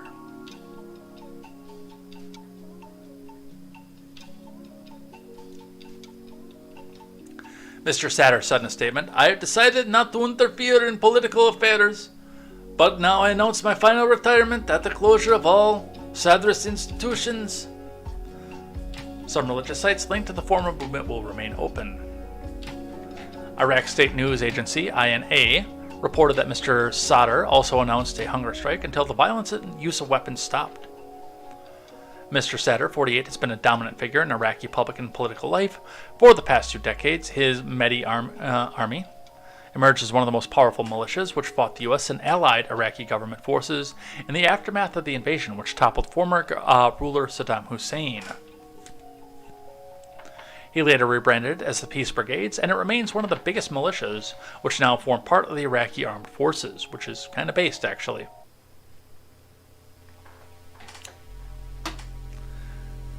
And our president weighing in, White House calls violence in Iraq disturbing, but he says embassy is not being evacuated. From Brett Samuels. Biden admin officials on Monday expressed concern about the violence unfolding in Iraq, but denied that personnel were being evacuated from the U.S. Embassy in Baghdad. John Kirby, the coordinator for strategic communications at the National Security Council, called reports of unrest throughout the country disturbing and expressed concern that Iraqi institutions are not being allowed to function. But Kirby said reports of the U.S. Embassy being under threat are false. But there's no evacuation going on at the embassy and no indication that's going to be required at this time, Kirby told reporters on a call on Monday. Media reports indicated that multiple people were killed and several were injured in clashes at the Green Zone in Baghdad after Iraqi Shiite cleric Muqtada al-Sadr announced plans that he would withdraw from public life. So, some problems going on over there, but I mean, we're keeping our people there. From The Blaze. CNN anchor gives top Dem Senate candidate many chances to support abortion limits, but he refuses. Let's listen. This is Tim Ryan of Ohio and Dana Bash. I want to ask about an issue that has become central in this year's midterm races, and that is abortion. You're criticizing your Republican opponent for not supporting abortion exceptions. So I want to ask about your position. What restrictions, if any, do you believe there should be on abortion? Well, ultimately, this needs to be a decision between the woman and her doctor.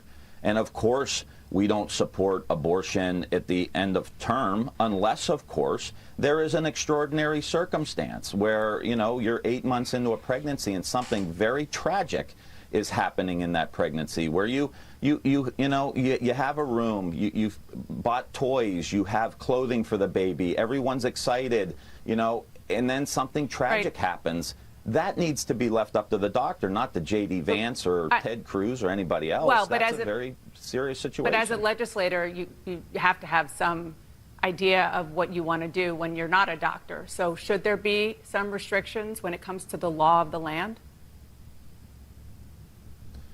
Well, you ultimately, I think the decider has to be the woman and her doctor. We can't account for every so single that means, scenario. It sounds like you're really, saying no restrictions. The extreme.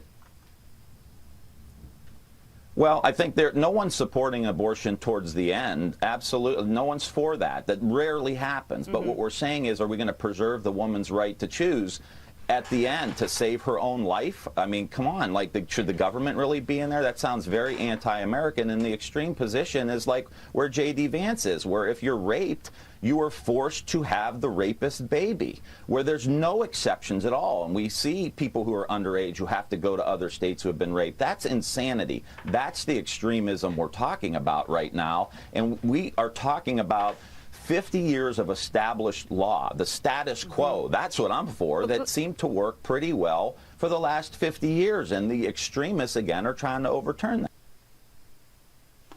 So, and there are a couple things, and I see some chatter going on in the chat where it's like, oh, well, if the mother's life is in danger, of course we're going to go back and run it that way, or they always use extreme circumstances to justify abortion on demand.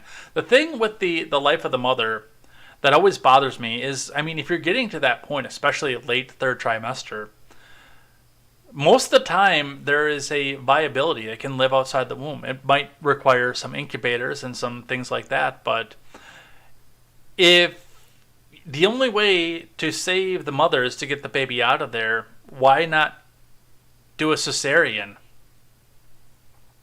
rather than an abortion? And I'm not a doctor, so I don't know the answer to that question. That's an honest question. And I understand that first term, first trimester, maybe even somewhere into the second trimester, we have to go down that route if it's mother's life in danger type of thing. But again, at the very end, C-section, incubator, and find the adoptive parent, or send the kid back home with the parent, because, I mean, if you're crowning, you clearly wanted the kid. If you waited until the very end to crown, you clearly wanted to keep the kid. So, do the C-section, get the kid in the incubator, and in a few days, send it back home with mom.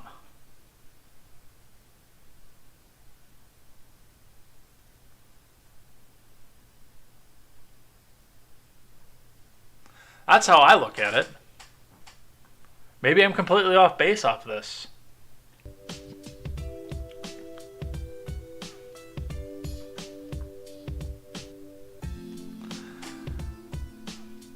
Somebody go check on Helton after this, after I read this headline. Federal Reserve to launch new instant payment service.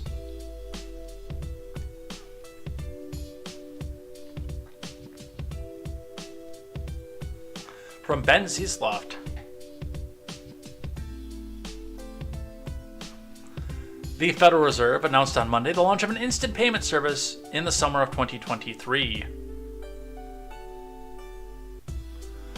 FedNow, which is a central bank, the central bank has been developing for the past several years, is intended as a flexible, neutral platform that supports a broad variety of instant payments, such that consumers can immediately send money through their financial institutions. According to a description from the central bank, Federal Reserve Vice Chair Lael Brainerd said during a speech to developers that FedNow will transform the way everyday payments are made throughout the economy. Immediate availability of funds could be especially important for households managing their finances paycheck to paycheck, or small businesses with cash flow constraints, she explained. Having the capacity to manage money in real time could help households avoid costly late payment fees or free up working capital for small businesses to finance growth. Among other examples, FedNow is set to eliminate merchants' needs to wait 1 to 3 days before payments are finished depositing, as well as the need for workers to wait days before receiving paychecks. Retailers currently pay an average interchange fee of 0.23 cents when consumers use debit cards, according to data from the Federal Reserve, which FedNow hopes to significantly undercut. Americans rely on the payment system all day, every day to make purchases, pay bills, and get paid without ever needing to consider complex infrastructure that's operating under the hood, Brainerd added.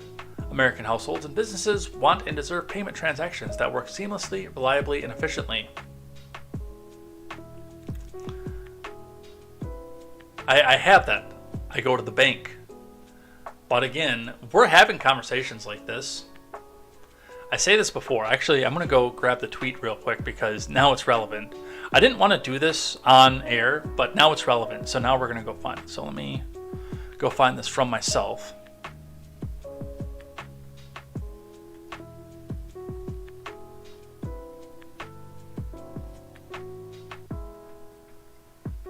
This one.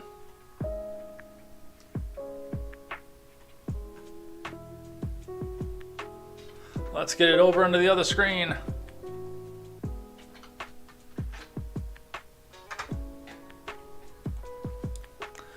So this, and they made it the same kind of mention in this article, which is why I wanted to bring it up here.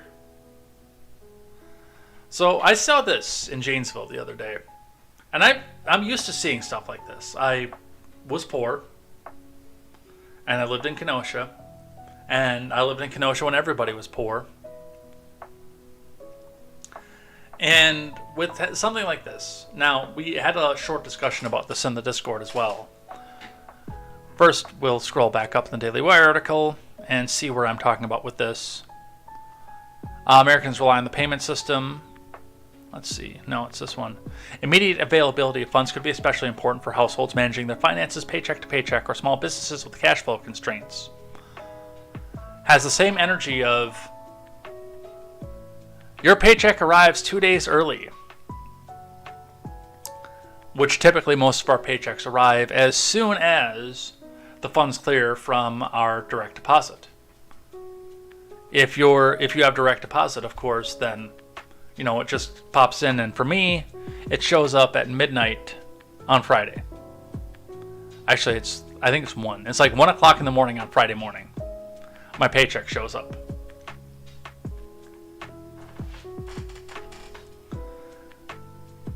And the question was, is this something that happens all the time? Now, when we're talking about families living paycheck to paycheck, it sounds to me more like these families are becoming more and more common, and we see some of the big businesses start to lay off. That unemployment number is going to start coming back up at some point. But this is not a sign that your economy is going well when you're starting to try to entice people over to your bank because, hey, I know that you're living paycheck to paycheck, but, if you get that paycheck a couple days early, couldn't you pay a little bit more bill? Couldn't you pay a little bit more off of this if you got it a little bit early? Put your money here. Come on.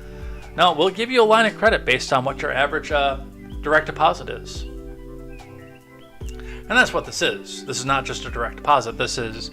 Well, for 2 days early, if your paycheck comes in on Friday, then on Wednesday, if you really need to go pay that bill, we'll put money in your account and we'll use your incoming direct deposit as collateral. Which I also question, how do you do that if either you're worrying about losing your job, or B, if you're working an hourly wage, at like a retail or something where you don't know what your paycheck is going to be every week. I pretty much know what mine is going to be every week. But if you're in something like this and you don't know what it's going to be every week, you know, how does the bank go back and give you this?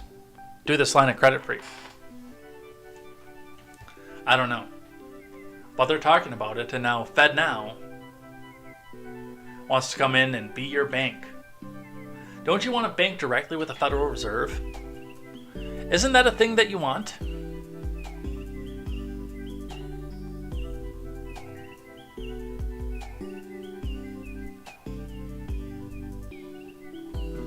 All right. From the New York Post. Straight Pride march outside abortion clinic clashes with 200 protesters. From Matthew Sadaka. Now, you're in California. You're outside an abortion clinic. And you're having a straight pride event. I ask you, Californians, and I appreciate what you do, by the way. Do not take this as me saying and accosting you for going out and doing something like this. I appreciate what you do. But you are outside of an abortion clinic in California doing a straight pride event. What did you think was going to happen?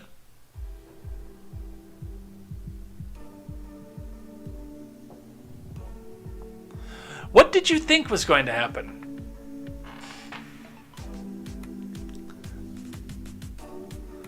A march celebrating straight pride outside an abortion clinic in California descended into violence as participants clashed with more than 200 pro-LGBTQIRA-MIGI-XTB-YAB-RMLTSTNE pro-choice, pro-counter protesters, according to a report. The National Straight Pride Coalition, is that a thing? Which organized the event, held the fourth consecutive year on Modesto on Saturday, described it as a cause backing heterosexuality, the natural nuclear family, Western civilization, Caucasians, Christianity, and nationalism. I'd bet dollars to dime that Caucasians wasn't on that list, and the mainstream news outlets added that for fear.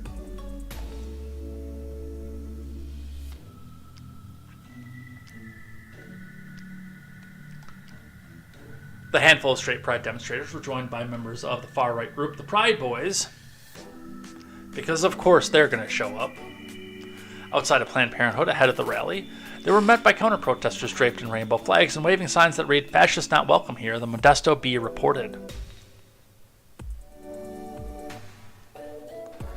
Police officers separated the rally-goers from the opponents across the street, but physical conflict ensued when a Pride Boy attempted to bypass the cops and counter-protesters retaliated by chucking water bottles, which was probably piss bottles, the Bee reported. A firecracker reportedly went off, setting fire to a bush near the clinic and filling the scene with smoke. Well, when you're out in the streets of Gomorrah practicing idolatry after you got done practicing sodomy and all of a sudden there's a burning bush, I'm seeing a pattern here.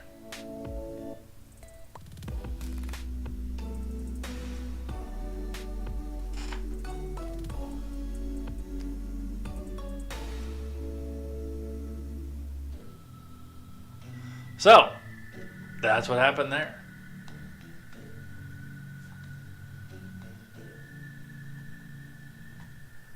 Some Zuckerberg news. We talked a little bit about this earlier.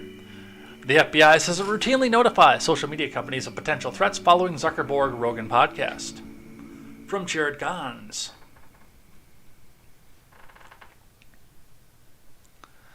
The FBI said it was routinely notifies private sector entities, including social media companies, of information related to potential threats after Meta CEO Mark Zuckerberg said Facebook limited the distribution of a controversial story leading up to the 2020 presidential election because of an FBI warning. The statement followed Zuckerberg's appearance on Rogan's podcast on Thursday, which Zuckerberg said Facebook limited stories on the news feed related to the New York Post article about President Biden's son, Hunter, and his laptop after the FBI warned the company to be aware of potential polarizing content. Russia used the social media platform That is a good question. I think it's probably just a patterned dress shirt, but I could see where you could come up with that too.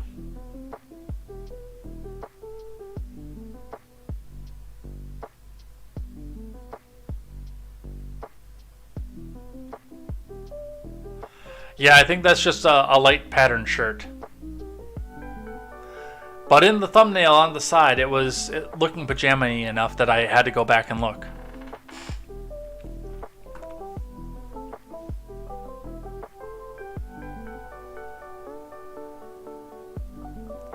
Russia used social media platforms like Facebook to post intentionally polarizing content ahead of the 2016 election. The FBI provided companies with foreign threat indicators to help them protect their platforms and customers from abuse by foreign malign influence actors, the agency said in a statement. That doesn't make it less of a story. You and the mainstream media buried a story that was pertinent to the election. Alright, from The Blaze. British PM frontrunner ready to push the nuclear button. From Eric Cervoni. Liz Truss, Britain's foreign security and frontrunner to become the nation's next PM, says she would be ready to use the UK's nuclear arsenal if she were to become Prime Minister. Well, that's comforting. Truss was speaking at a debate known in the UK as a hosting,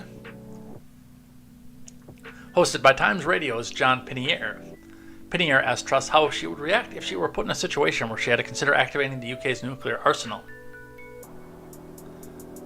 Pinnier laid out the scenario. Your orders to our Trident boat captain on whether you, Prime Minister Liz Truss, is giving the order to unleash nuclear weapons, it would mean global annihilation. I wouldn't ask you if you would press the button. I'll say yes. You'll say yes. But faced with the task, I would feel physically sick. How does that make you feel? Pinnier asked. Truss replied, I think it's an important duty of the Prime Minister, and I'm ready to do that. I'm ready to do that.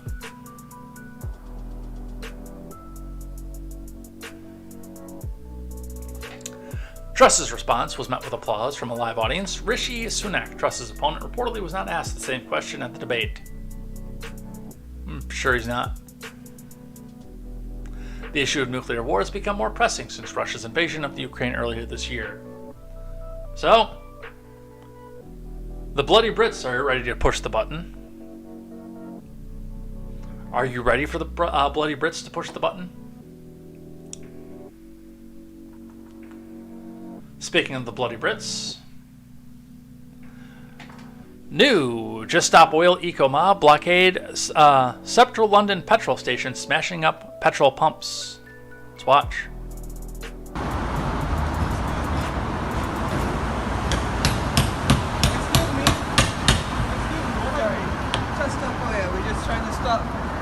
Need oil now. Oh, need oil. You can't do that. Excuse me, you can't do that. Excuse me. You can't do that. Call the police. You want to call the police? Call the police.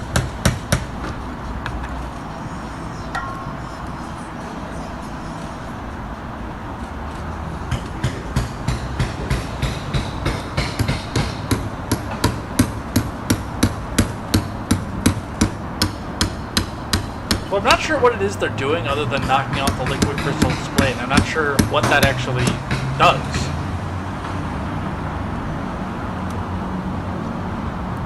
I mean, you can still go and pump the gas.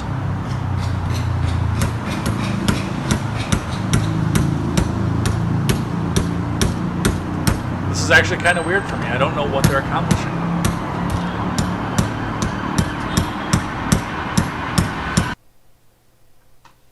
Well, from the BBC, London petrol stations damaged by anti-oil protesters. No author given. Yeah, that seems like that would make a little bit more sense. Just smashing the hammer straight through the top of the petrol pump.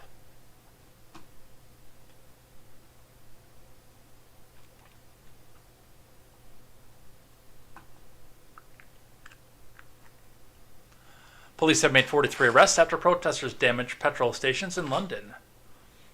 The Met said several petrol stations were targeted on Friday morning, causing disruption and damaging oil pumps. Climate Group Just Stop Oil and 51 of its members were disrupting 7 petrol stations across the capital. They made the fuel pumps unusable by bringing display glass and covering them in spray paint. The Met tweeted officers in the scene at each targeted petrol stations and specialist teams are removing those who are glued to petrol pumps. It said, arrests were made at petrol station at Western Avenue, Ealing, after protesters glued themselves to the pumps and the road. Yes, you're doing something potentially criminal, and you have taken away your ability to get away when you do so. 5 men were arrested for criminal damage after targeting a petrol station on the Albert Embankment in central London. 5 people have been arrested for criminal damage after the protesters caused damage at a petrol station at Talgarth Road, Hammersmith. 8 men and women are arrested for criminal damage, highway obstruction related to offences after protesting at a petrol station in Ealing Road, Brentford. And 5 men and 2 women were arrested after damage caused to pumps at the Vale in Acton, which I think is the video that we saw. So they're going to stop you. They're going to stop climate change by stopping you from buying gas.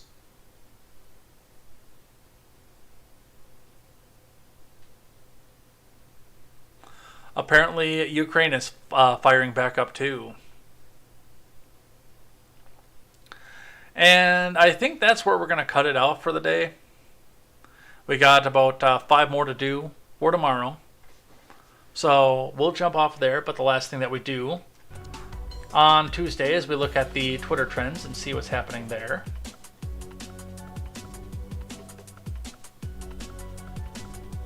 So let's get up onto the Explore page and see what we've got trending.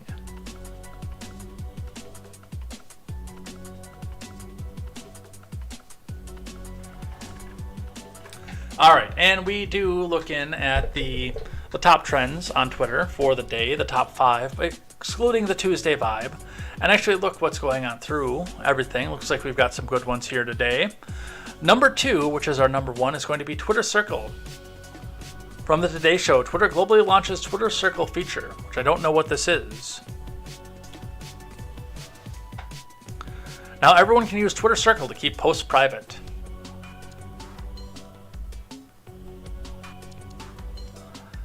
So it looks like Katie says, hey y'all, if you made it here, you're a real one. Only people in KTO's Twitter circle can see this tweet.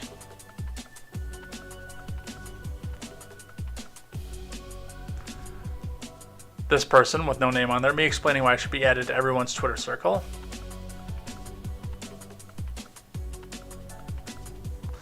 Oh, so there's a new Twitter feature called Twitter Circle where you can choose, select up to 150 people you want to share your tweet with. This could be helpful for fan bases, votings, planning, streaming parties with select trusted accounts. No, I'm sure this is more of a fact that your Twitter polls keep getting ratioed over and over again and keep getting the results that you don't want. So now they can throw a poll up in the echo chamber in 150 people and say, yay, only you can vote on this. Tell us what you think about this, and we'll post the results tomorrow after the voting from the select people is finished. Adding all my women to my circle so we can go from Twitter Circle to Gold Circle. Twitter, giving you a Twitter Circle because sometimes your tweets aren't for everybody. Dude, if it's not for everybody, I take it to the group chat.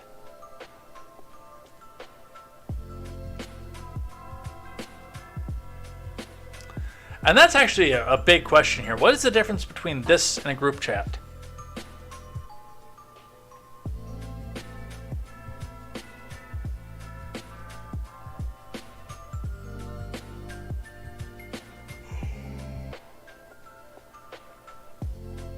Excuse me, I have no idea why I'm so tired today. Prime Jordan, making a Twitter circle on a private account. I like that.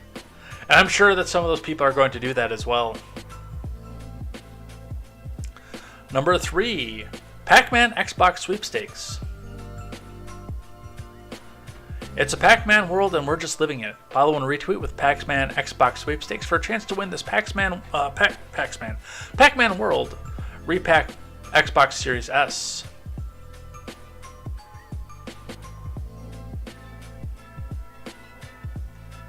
Oops. I might do that. Just not because I really want an Xbox or have to figure out how to do an Xbox or buy games for an Xbox. Just because I know somebody who's actually won this before, so I know it's possible. I got my PS1 because one of my close friends in high school won a contest like this for a PS2. So I know it's possible to win. And he bequeathed to me his PS1.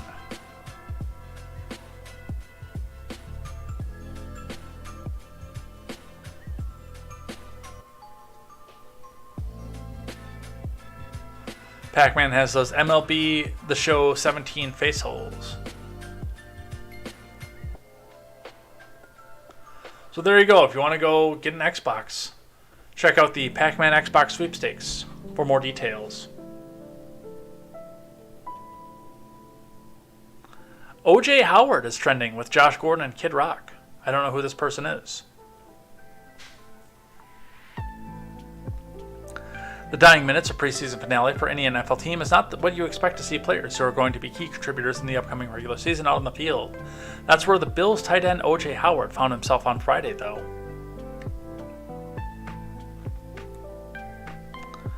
Many are calling me sick in the head for sending death threats to my home address for saying Packers should sign OJ Howard. So apparently OJ Howard is being released from the Bills. I don't know if this is a good thing or a bad thing because I have not watched a football game since the St. Jacob riots. At all. And I haven't watched a non-Packer game since the kneeling protests.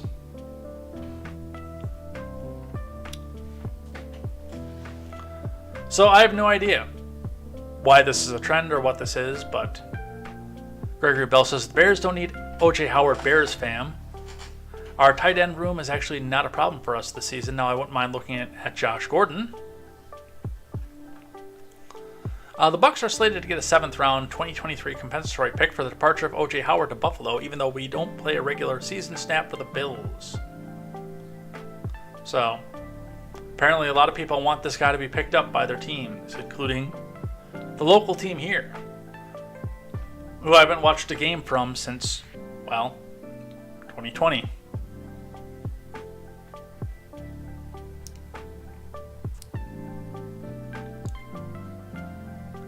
National Beach Day.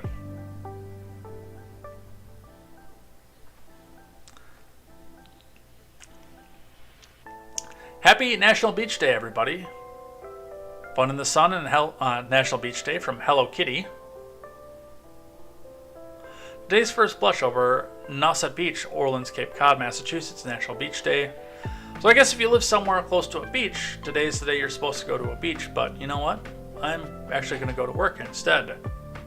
And look, GMC even has to make an advertisement off of it.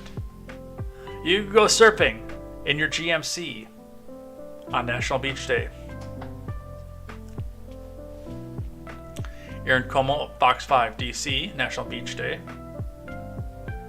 No wonder why I would stop and linger at that picture.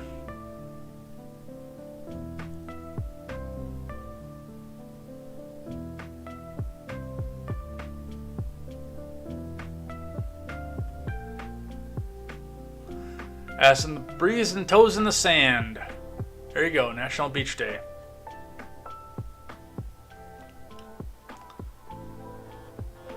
Alright, and the last one is Mond. More NFL news. Vikings are waiving quarterback Kellen Mond after one season in Minnesota. Never forget when Kellen Mond was ranked ahead of Jalen Hurts, not listed. Mond isn't Quessie's missed, it's an easy cut. Practice squad makes a ton of sense to see where he's at next year. If zero progress is made, his career is toast, if it isn't already. Skol Vikings. Not surprised after the trade for Nick Mullins and Mond's disappointing preseason in camp, Mond may still wind up the Vikings practice squad if he goes unclaimed. So, again, don't know who the Vikings quarterback is going to be.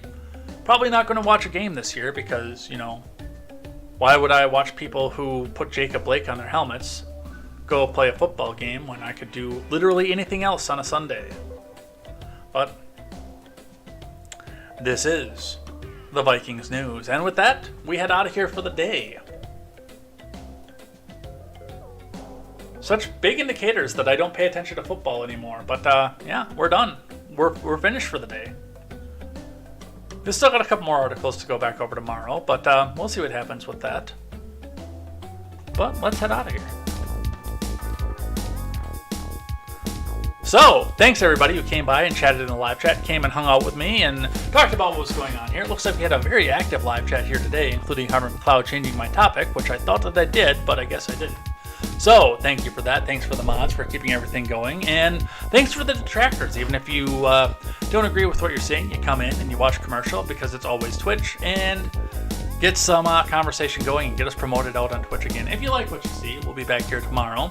There are different ways that you can come back and help support the show, help me out, and help get everything going. So definitely looking forward to that. Otherwise, we'll be back here tomorrow morning with more news, more headlines, and more of what's going on around the world. So we'll talk about that tomorrow with more Contemporary. And until then, we will see you then. I am Jay Edgar, and this is Contemporary. Take care.